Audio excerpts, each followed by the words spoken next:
സംസാരത്തിൻ്റെ പുതിയ എപ്പിസോഡിലേക്ക് സ്വാഗതം. പൊതുവെ പബ്ലിക് കേരള ഈ പ്രണയത്തെക്കുറിച്ചോ അല്ലെങ്കിൽ അതുമായി ബന്ധപ്പെട്ടിട്ടുള്ള പ്രശ്നങ്ങളെക്കുറിച്ചൊന്നും ഇതുവരെ സംസാരിച്ചിട്ടുമില്ല, സംസാരിക്കാൻ ആഗ്രഹിക്കാത്തതുമാണ്. എന്നാൽ ഈ വിഷയത്തിൽ ഒന്ന് ഇടപെടുകയാണ്. കാരണം ഇന്നലെ സോഷ്യൽ മീഡിയയെ പിടിച്ചുകുലുക്കിക്കൊണ്ട് കുറച്ച് ദൃശ്യങ്ങൾ കടന്നു വന്നു. ഒരു പെൺകുട്ടി പെട്ടെന്ന് ഒരു കാറിൽ തൻ്റെ കാമുകനോടൊപ്പം പറയുന്നുണ്ട്, തനിക്ക് തൻ്റെ അച്ഛനമ്മമാരെ ആവശ്യമില്ല, ഞാൻ എൻ്റെ കാമുകനോടൊപ്പം പോകുന്നു എന്ന് പറയുന്നുണ്ട്. അതിനുശേഷം അതേ പെൺകുട്ടി മറ്റൊരു വീഡിയോയിലൂടെ കടന്നു വന്നിട്ട് പറയുന്നുണ്ട്, ഞാൻ അച്ഛനമ്മമാരെ കൂടെ തന്നെയുണ്ട്, എനിക്ക് അവരെ തന്നെ മതി, കാമുകൻ നിർബന്ധിച്ചത് പ്രകാരമാണ് ഞാൻ ആ വീഡിയോ എടുത്തത് എന്ന്. അതിനുശേഷം ആ കാമുകൻ്റെ വീഡിയോ കൂടി കടന്നു വരുന്നുണ്ട്. അവളെ ഒരു തേപ്പുകാരിയാക്കി അവൻ ചിത്രീകരിക്കുന്നതും കാണാം. എന്നാൽ ഈ ദൃശ്യത്തിലേക്ക് കടന്നു പോകുന്നതിന് മുൻപ് ചില കാര്യങ്ങൾ പറയാനുണ്ട്. എങ്ങനെയാണ് നമ്മളെ വീട്ടിലെ പെൺകുട്ടികൾ, ആൺകുട്ടികൾ മാതാപിതാക്കളെ മറന്നുകൊണ്ട് അവരുടെ താല്പര്യങ്ങളെ സംരക്ഷിക്കപ്പെടാതെ അല്ലെങ്കിൽ അവരെ ഒറ്റപ്പെടുത്തിക്കൊണ്ട് സ്വതാല്പര്യങ്ങൾക്ക് വഴങ്ങിക്കൊണ്ട് മുന്നോട്ട് പോകുന്നതിന് പിന്നിലെ കാരണം എന്താണ്? അതിലേക്ക് ഒരു അന്വേഷണം നടത്തിയാൽ വ്യക്തമാകുന്നത് നമ്മുടെ വീടുകളിൽ ഒരു വേദിയില്ല എന്നുള്ളതാണ്. എന്ത് വേദിയാണ്? ഒരു തുറന്നു പറച്ചിലിനുള്ള ഒരു നമ്മുടെ വീടുകളിൽ ഇല്ല എന്നുള്ളതാണ്. മക്കൾക്ക് അച്ഛനമ്മമാരോട് കൃത്യമായി കാര്യങ്ങൾ പറയാൻ വേണ്ടി സാധിക്കുന്നില്ല. മകൾക്ക് അച്ഛനമ്മമാരോട് കൃത്യമായി കാര്യങ്ങൾ പറയാൻ സാധിക്കുന്നില്ല. ഒരു തുറന്നു പറച്ചിൽ നടത്തിക്കഴിഞ്ഞാൽ അത് വലിയ പ്രശ്നങ്ങളിലേക്ക് വഴിവെക്കുന്ന സാഹചര്യങ്ങൾ വീടുകളിൽ ഉണ്ടാകുന്ന സമയത്ത് ഒരു തുറന്നു പറച്ചിലിന് വീട് വേദിയാകാതെ പോകുന്നു.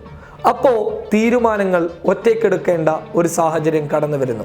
ആ സാഹചര്യങ്ങളാണ് ഒളിച്ചോട്ടങ്ങളിലേക്കും മറ്റുള്ള കുറ്റകൃത്യങ്ങളിലേക്കും മക്കളെ കടത്തിവിടുന്നത് എന്നുള്ള ഒരു യാഥാർത്ഥ്യം നമ്മൾ തിരിച്ചറിയേണ്ടതാണ്. പലരും പറയുന്നു, എന്നാൽ ഈ യാഥാർത്ഥ്യം ഇന്നും നമ്മുടെ സമൂഹത്തിൽ നടന്നുകൊണ്ടേയിരിക്കുകയാണ്.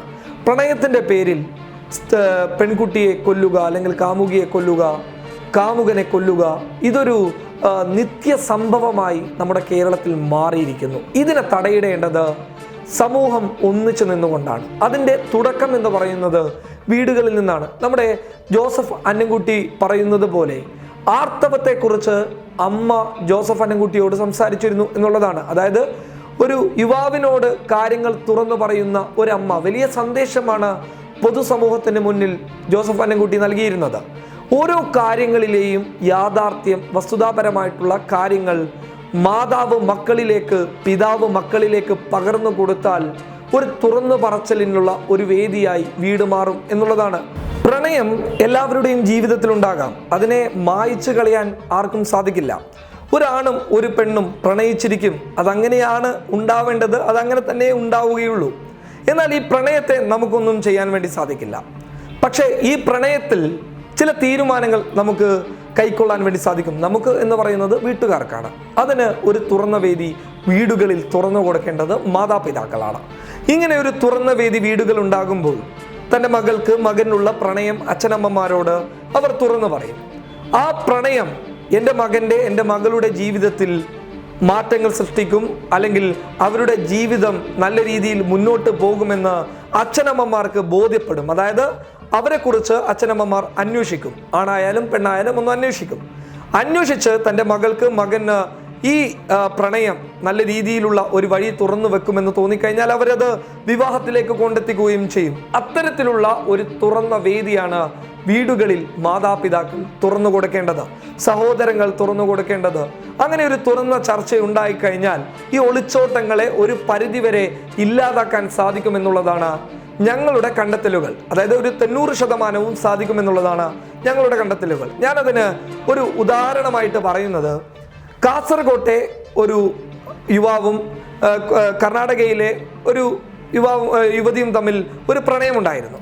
അവർ രണ്ടുപേരും ഒരു ദിവസം ഒരു ഒളിച്ചോട്ടം നടത്തിയിട്ട് എത്തിയത് എൻ്റെ വീട്ടിലേക്കാണ്. അങ്ങനെ എൻ്റെ വീട്ടിൽ വന്നു. അപ്പം ഞാൻ രാവിലെയായിരുന്നു സംഭവം. ഞാൻ വീട്ടിൽ വന്നപ്പോൾ സംഭവം ചോദിച്ചു. അവരിങ്ങനെ കാര്യങ്ങളൊക്കെ പറഞ്ഞു. അപ്പോൾ എൻ്റെ ഒരു സുഹൃത്തിൻ്റെ ആങ്ങളെയായിരുന്നു ഈ കാസർഗോട്ടെ സ്വദേശി. അപ്പം ഞാൻ ഇതിനെങ്ങനെ നിയമപരമായി ചെയ്യാൻ പറ്റുമെന്നുള്ളത്, പ്രായപൂർത്തിയായതുകൊണ്ട് നിയമപരമായിട്ട് അവർക്ക് അനുകൂലമായിട്ടുള്ളൊരു സാഹചര്യമാണ് ഇന്ത്യൻ നിയമവ്യവസ്ഥ അവർക്ക് നൽകുന്നുള്ളത്. അതുകൊണ്ട് ഉടൻ തന്നെ മറ്റുള്ള അധികൃതരുമായി ബന്ധപ്പെടുകയും ഇവരെ ഒരു സ്ഥലത്ത് ഇരുത്തുകയും ഒടുവിൽ ഒരു ചർച്ച നടത്തുകയും ചെയ്തു. അവരുടെ ഈ യുവാവിൻ്റെ വീട്ടുകാരും വന്നു, യുവതിയുടെ വീട്ടുകാരും വന്നു. അങ്ങനെ ഇവരൊക്കെ എത്തി അവസാനം ഞങ്ങളൊരു ചർച്ച നടത്തി. ചർച്ച എന്ന് പറയുന്നത് രണ്ടുപേരെയും വിവാഹം കഴിച്ചു കൊടുക്കുക പരിപൂർണ കുടുംബത്തിൻ്റെ സമ്മതത്തോടു കൂടി, അല്ലെങ്കിൽ ഇവർ വേറെ രീതിയിലേക്കുള്ള കാര്യങ്ങളിലോട്ട് ഇവർ പോകുമെന്ന് ഞങ്ങൾ അവരെ ധരിപ്പിച്ചു. പക്ഷേ ഈ പെണ്ണിൻ്റെ വീട്ടുകാർ, യുവതിയുടെ വീട്ടുകാർ പറയുന്നു ഒരു കാരണവശാലും അവന് കല്യാണം കഴിച്ചു കൊടുക്കുകയില്ല എന്ന്. അപ്പോൾ ഇവൾ പറയുന്നുണ്ട് എനിക്കെൻ്റെ കാമുകനെ മതി, എനിക്ക് നിങ്ങളെ വേണ്ട എന്ന് പറയുമ്പോൾ ഇവളുടെ സഹോദരന്മാർ, ഞാൻ എൻ്റെ കണ്ണു മുന്നിൽ വെച്ച് കണ്ട ഒരു കാഴ്ചയാണ്, എനിക്ക് വല്ലാത്തൊരു ഫീല് തന്ന ഒരു കാഴ്ചയാണ്. ഇവരുടെ സഹോദരങ്ങൾ ഇവളെ നോക്കി പറഞ്ഞു, ഞങ്ങൾ അധ്വാനിച്ചത്, ഞങ്ങൾ പ്രവാസികളാണ് അവർ, ഞങ്ങൾ ദുബൈയിൽ അധ്വാനിച്ചത് നിനക്ക് വേണ്ടിയാണ്, നിന്റെ കല്യാണത്തിന് വേണ്ടിയാണ്. ഞങ്ങളുടെ ഒരേ ഒരു പെങ്ങളുടെ കല്യാണം നല്ല രീതിയിൽ നടത്താൻ ഞങ്ങൾ ആഗ്രഹിച്ചിരുന്നു, നിനക്ക് വേണ്ടി ഞങ്ങൾ എന്തൊക്കെയോ ചെയ്തിട്ടുണ്ട് എന്നൊക്കെയുള്ള വല്ലാത്തൊരു സങ്കടകരമായിട്ടുള്ള ഒരു അവസ്ഥ അവളുടെ മുന്നിൽ തുറന്നു പറഞ്ഞപ്പോൾ പോലും അവൾ പറയാണ് എനിക്ക് നിങ്ങളെ വേണ്ട, എനിക്കെൻ്റെ കാമുകനെ മതി എന്ന്. അപ്പോൾ ആ രണ്ട് സ്നേഹങ്ങൾ തമ്മിലുള്ള, അതായത് കാമുകൻ കൊടുത്ത സ്നേഹവും സഹോദരങ്ങൾ കൊടുത്ത സ്നേഹവും തമ്മിലുള്ള വ്യത്യാസം നമ്മൾ തിരിച്ചറിയുക, അതിൻ്റെ യാഥാർത്ഥ്യം എന്ത് എന്നുള്ളത് നമുക്ക് മനസ്സിലാവുന്നതാണ്. അപ്പോൾ എന്ത് വാങ്ങിക്കൊടുക്കുന്നു, ഞാൻ എന്ത് വാങ്ങിച്ചു കൊടുത്തു, ഞാൻ എന്തൊക്കെ ചെയ്തു എന്നുള്ളതല്ല, എന്താണ് അവളുടെ ജീവിതത്തിൽ ഞാൻ ഇടപെട്ടു എന്നുള്ളതാണ് നമ്മൾ ചിന്തിക്കേണ്ടത്. അതായത് ജീവിതത്തിൽ ഇടപെട്ടു എന്ന് ചോദിക്കുന്നത് വസ്തുക്കൾ വാങ്ങിക്കൊടുക്കുന്നതോ അവൾക്ക് ഇഷ്ടപ്പെട്ട കാര്യങ്ങൾ ചെയ്തു കൊടുക്കുന്നതോ അല്ലെങ്കിൽ അവളെ എവിടെയെങ്കിലും കൊണ്ടുപോകുന്നു എന്നുള്ളതല്ല. അവൾക്ക് എന്താണ് എന്നോട് പറയാനുള്ളത്, അത് അവൾ എന്തെങ്കിലും എന്നോട് തുറന്നു പറഞ്ഞിട്ടുണ്ടോ? ആ ഒരു ചിന്താഗതിയിലേക്ക് നമ്മൾ എന്ന് എത്തിപ്പെടും, അന്ന് ഈ ഒളിച്ചോട്ടങ്ങളെ, ഇത്തരം സംഭവങ്ങളെ, അതായത് സോഷ്യൽ മീഡിയയിൽ വന്ന് പ്രണയിക്കുന്നു അതൊക്കെ പറഞ്ഞ് ഒരു കുടുംബത്തിനെ തന്നെ മോശമാക്കുന്ന സാഹചര്യങ്ങളിൽ നിന്ന് നമ്മൾ രക്ഷപ്പെടും എന്നുള്ളതാണ് പറയാനുള്ളത്. ഒരു കാര്യം ഉറപ്പായി പറയുന്നുണ്ട്, എൻ്റെ ഈ ദൃശ്യം കാണുന്നവർ വീട്ടിലെ സഹോദരിമാരെ, മക്കളെ ഒരു തുറന്നു പറച്ചലിന് നിങ്ങൾ അവർക്കൊരു വേദി ഒരുക്കി കൊടുത്തു കഴിഞ്ഞാൽ വലിയ മാറ്റങ്ങൾ ഉണ്ടാകുമെന്നുള്ളതാണ് എനിക്ക് പറയാനുള്ളത്. News desk public Kerala.